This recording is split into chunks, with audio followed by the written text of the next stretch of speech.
For this video guys, magluto tayo ng ulam. Ito yung tabugok or tinatawag na kugita kung malaki.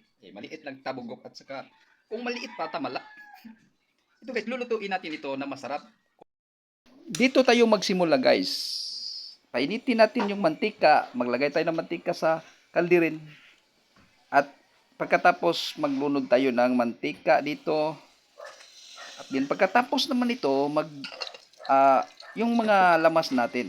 Yung luya, ahos, at saka bombay. May sili pa ito guys. Ito'y pangwala ng lansa sa ating niluluto ngayon. Ito nagluto natin guys. Yung kugita. Simulan natin ang pagluno dito.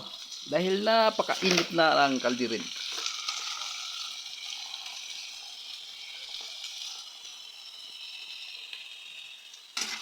Hahaluin lang natin ito guys para naman ang lahat ay makatikim ng pinalamig na oil. Pinalamig pinainit na oil.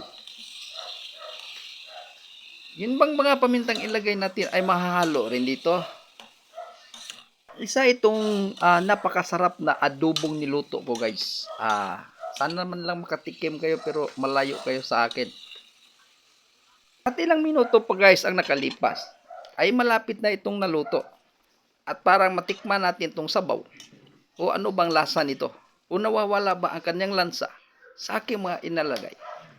Naglalagay naman ako ng guys, suka na lubi.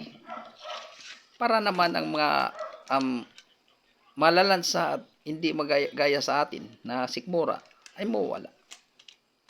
At tinimplahan ko na ito guys. Na parang tinikman ko kanina. Napakatabang.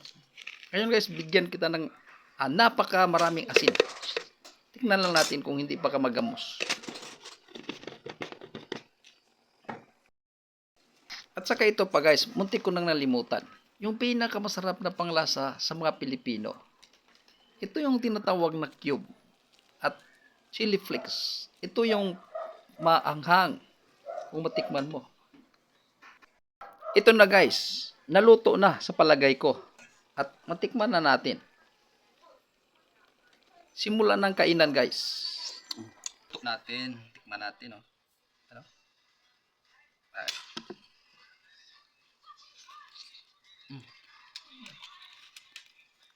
Alang. Hanghang. Wala ako magluto, wala ako masabi. Masarap o hindi, masarap pa rin sa akin. Ako yung luto.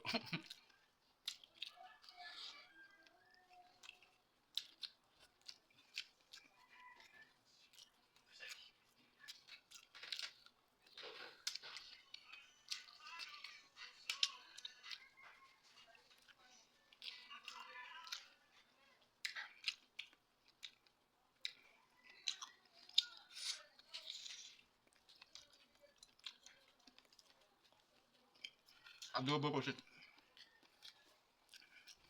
Ako kita. Ano